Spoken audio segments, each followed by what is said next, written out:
আজকাল অনেক জায়গায় মহিলা তালিম হয়, আমি জানি অনেক জায়গায়, যে সেখানে কোনো ওলামা একরামের তত্ত্বাবধান নাই, ওলামাদের কোনো সংস্পর্শ নাই, পরামর্শ নাই, রীতিমতো সেটা একটা ফিতনায় পতিত হওয়ার উপক্রম। দাওয়াতের কাজের নাম দিয়ে অনেক মহিলা মোবাইলে দাওয়াতের কাজ করতে গিয়ে স্বামীর হক আদায়ের খবর নেই। আমার কাছে এমন স্বামী অভিযোগ করছেন যে ভাই আমার বউ সারাদিন সে মোবাইলে দেখি দাওয়াতি কাজ করে, তারে আমি ডাইকাও ভাগে পাই না, এমন অবস্থা, কোনো কথা তাকে শুনাইতে পারি না, কিছু চাইলেও তাকে ডাইকা চান্স পাই না, সে বলে সিরিয়ালে থাকো আমার দাওয়াতি কাজ আছে।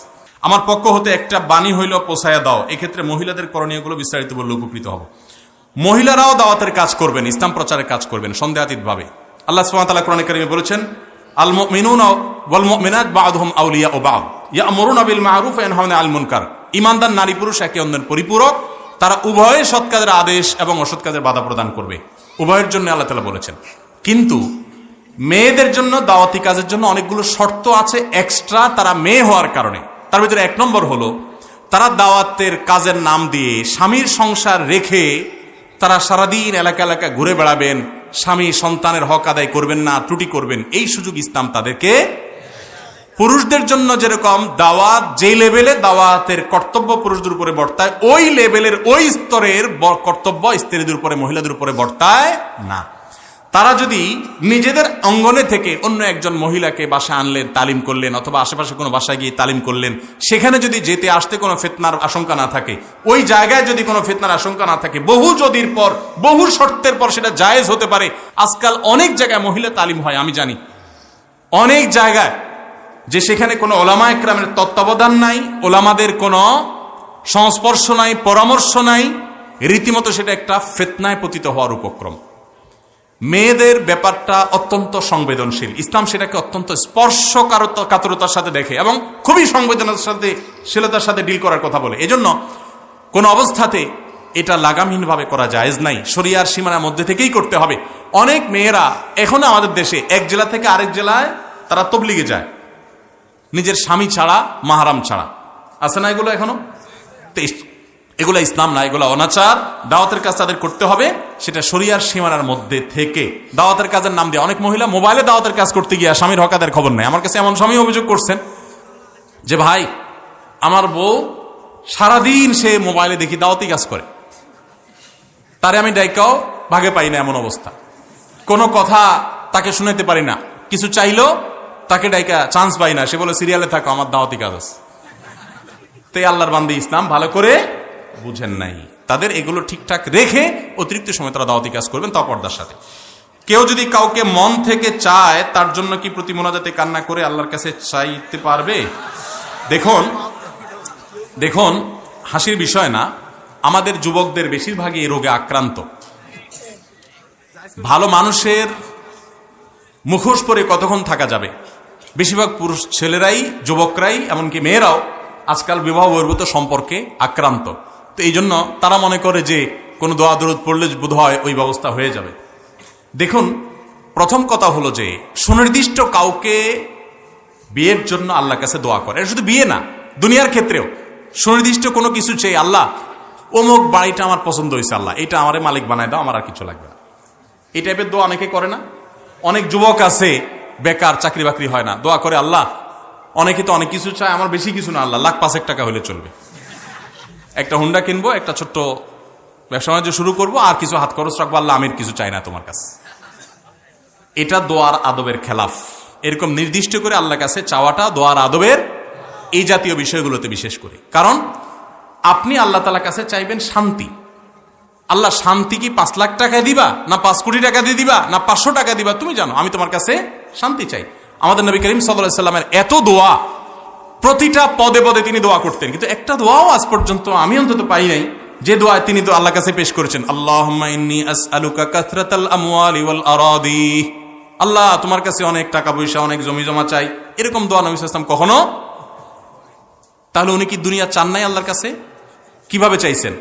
রব্বানা আতিনা ফিদ দুনিয়া হাসানাহ ওয়া ফিল আখিরাতি, আল্লাহ দুনিয়াতে আপনার কাছে কল্যাণ চাই। কল্যাণ কি 5 লাখে হবে, না 5 কোটিতে হবে, শহরের বাড়িতে হবে, গ্রামের বাড়িতে হবে, মোটরসাইকেল হবে, না উড়োজাহাজে হবে, আমি কল্যাণ চাই। আল্লাহুম্মা ইন্নী আসআলুকাল আফিয়া, আল্লাহ আপনার কাছে আফিয়ত চাই, সুখ চাই, সমৃদ্ধি চাই। সেটা আপনি কিভাবে দিবেন আপনি জানেন। আল্লাহরে যদি আপনি এবার বাজেট ঠিক করে দেন, আল্লাহ সুখ শান্তিটা আমি বুঝবো, তুমি 5 লাখ দিলে হবে। তো এটা হলো জাহালত, এটা হলো অজ্ঞানতা আল্লাহ সম্পর্কে। অতএব দোয়া সঠিকভাবে করতে হবে। নির্দিষ্ট কাউকে যদি আপনার মনে হয় দিনদারিতার কারণে যে সে বা তার পরিবার দিনদার, তাদের হলে ভালো হয়, তাহলে দোয়া করেন, আল্লাহ যদি কল্যাণ হয় আপনি সহজ করে দেন, অকল্যাণ হলে আপনি দূর করে দেন। এটা হলো দোয়ার আদব। আমার বিয়ে হয়েছে 4 বছর, আমি অনেক সুখী ছিলাম, হঠাৎ সে চেঞ্জ হয়ে যায়। আমার স্ত্রী আগে নামাজ পড়তো, আমাকেও নামাজ পড়া শিখিয়েছে সে। এখন নিজে বাসায় আসতে চায় না। সে একটি সরকারি ভার্সিটিতে পড়ে ও থাকে। সে কান্নাকাটি করে আর বলে সে এখন আল্লাহর সান্নিধ্য পায় না, আমার কাছে ডিভোর্স চায়। আমার করণীয় কি? দেখুন, এই জাতীয় বিষয়গুলো ভালো কোনো আলেম, এলাকার মসজিদের কোনো ইমাম সাহেবের কাছে সাক্ষাৎ করবেন, যাবেন, পুরো পরিস্থিতি বলবেন। কারণ তার মাথায় কোন ভূত চড়ছে না আপনার মাথায় ভূত চড়ছে, এক পক্ষের কথা শুনে বোঝা যায় না। এগুলো সুরাহা করার জন্য স্থানীয় ওলামাদের স্বর্ণাপন্ন হয়ে ডিটেল বলে তারপরে পরামর্শ নেবেন, সেটা সহজ হবে। আমরা দোয়া করি আপনার জন্য। মাসিক অবস্থায় রুকিয়ার দোয়া পড়া যাবে কি না? হ্যাঁ, রুকিয়া ঝাড়ফুঁকের যে দোয়া, বিশেষ করে রক্ষা কবচ দোয়া, বিসমিল্লাহির আসমি ইত্যাদি ইত্যাদি, সকাল সন্ধ্যার দোয়া, এগুলো মাসিক অবস্থাতেও পড়তে পারবেন। জিকির আজকারও করতে পারবেন। শুধু নির্দিষ্ট যেগুলো নিষিদ্ধ সেগুলো করতে পারবেন না। কোরআনে কারিমের তেলাওয়াত, নামাজ, রোজা, তওয়াফ, স্ত্রী স্বামী সহবাস, এগুলো করতে পারবেন না। বাকি যে কোনো ইবাদত, নফল আমল, এগুলো করতে পারবেন, দোয়া দুরূদ পড়তে পারবেন। আমার স্বামী আমাকে রেখে একাধিকবার পরকীয়া করেছে, সুযোগ পেলে এখনো পরকীয়া লিপ্ত হয়। আমি দেখে কিছু বললে আমাকে প্রচন্ড মারে। ব্যক্তিগতভাবে আমাকে কোনো হাত খরচ দেয় না, কিন্তু তার প্রচুর টাকা। এ বিষয় নিয়ে একটু আলোচনা করবেন। পরকীয়া এটা আমাদের সমাজে এখন ঘরে ঘরে কিছু কিছু পরকীয়া আছে, আমরা টেরও পাই না। ওই যে ইনবক্সে চলে, ঠিক না বেঠিক? ফেসবুকে, ইমোতে, মেসেঞ্জারে, বিভিন্নভাবে, এবং ঘরে ঘরে অশান্তি। গতকালকে কোন একটা বেসরকারি টেলিভিশন চ্যানেলে রাসূল আকরাম সাল্লাল্লাহু আলাইহি ওয়াসাল্লামের দাম্পত্য জীবন নিয়ে আলোচনা চলছিল। আমরা আলোচনা করতে করতে 4টা পর্ব রেকর্ড হয়ে গেছে, মানে 100 মিনিটের বেশি রেকর্ড হয়ে গেছে, কিন্তু কোনো কুল কিনারা করা যাচ্ছে না। পরে উপস্থাপক এর সাথে আলাপ হচ্ছিল, উনি বলছিলেন যে আমরা তো মনে করলাম এক পর্বে শেষ করা যাবে, কথা তো শেষ হচ্ছে না। নবী সাল্লাল্লাহু আলাইহি ওয়াসাল্লামকে, তার জীবনীকে আমরা যে চিত্রায়িত করি, আমরা মনে করি তিনি শুধু যুদ্ধ বিগ্রহ করেছেন, তিনি শুধুমাত্র জিহাদ করেছেন, রাষ্ট্র পরিচালনা করেছেন। তার দাম্পত্য জীবন যে কত সুখের, কত সমৃদ্ধির এবং আমাদের জন্য কত শেখার, সেটা আমরা অনেকে জানি না। তো নবী করিম সাল্লাল্লাহু আলাইহি সাল্লামের সে আদর্শ যদি আমাদের সমাজে আজ প্রচার করা যায়, সমাজে পরকীয়া বন্ধ হবে। কিন্তু আপনারা জানেন, ওই যে একটু আগে আমি আলোচনা করেছি, সংস্কৃতির নামে আমাদের দেশে এখন পরকীয়াকে আমদানি করা হচ্ছে। নাটক, সিনেমাতে রীতিমতো বিভিন্নভাবে পরকীয়াকে স্বাভাবিককরণের চেষ্টা করা হচ্ছে। মানে এটা কোনো দোষের বিষয় না। আজ থেকে 20, 30, 40 বছর আগে এদেশে বিবাহ বহির্ভূত সম্পর্কের কথা কেউ মুখ দিয়ে বলার সাহসও করত। আর এখন জিএফ, বিএফ, এই কালচার এমন ভাবে এটাকে সহজ করে ফেলা হয়েছে যে এটা কোনো দোষের বিষয় না, একেবারে এটা ডালভাত করে ফেলা হয়েছে। ঠিক একইভাবে পরকীয়াকে স্বাভাবিকরণ করা হচ্ছে। এই জন্য ঘরে ঘরে অশান্তি।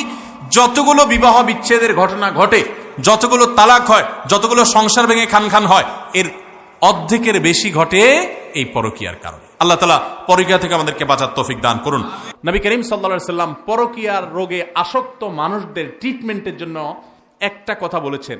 এই একটা কথার বাস্তবতা উপলব্ধি করতে পারলে এই রোগটা সেরে যাওয়ার কথা। সেটা হলো যে নবী সাল্লাল্লাহু আলাইহি সাল্লাম বলেছেন, তোমার স্ত্রীকে আল্লাহ রাব্বুল আলামিন যে অবয়ব দিয়ে তৈরি করেছেন, তুমি তোমার ঘরের স্ত্রী রেখে অন্য স্ত্রীতে যে মস্তেছ বা তার প্রতি আসক্ত হচ্ছ, একই কথা মেয়েদের জন্য প্রযোজ্য। তোমার যে স্বামী আছে, তাকে আল্লাহ তাআলা যে অবয়ব দিয়ে সৃষ্টি করেছেন, তুমি আরেকজনের সাথে পরকীয়া করছো, তারও একই অবয়ব, পার্থক্য কিছুই। শয়তান তোমার কাছে অনেক চমৎকার করে উপস্থাপন করছে, ধ্বংস হওয়ার পরে হয়তো আফসোস করবে।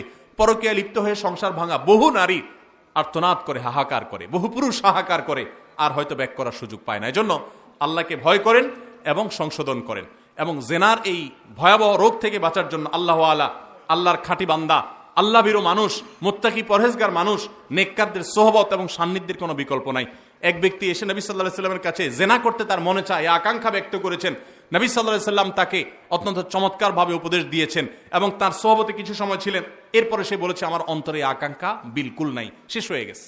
এই জন্য ভাইরা, এই ব্যক্তিকে কোন আল্লাহওয়ালা, নেককার, আল্লাহর খাঁটি বান্দা, মুত্তাকি পরহেজগার মানুষদের সোহবতে, সান্নিধ্যে, মজলিসে বিশেষ করে পাঠাতে হবে। আশা করা যায় ইনশাআল্লাহ সে সংশোধিত হবে।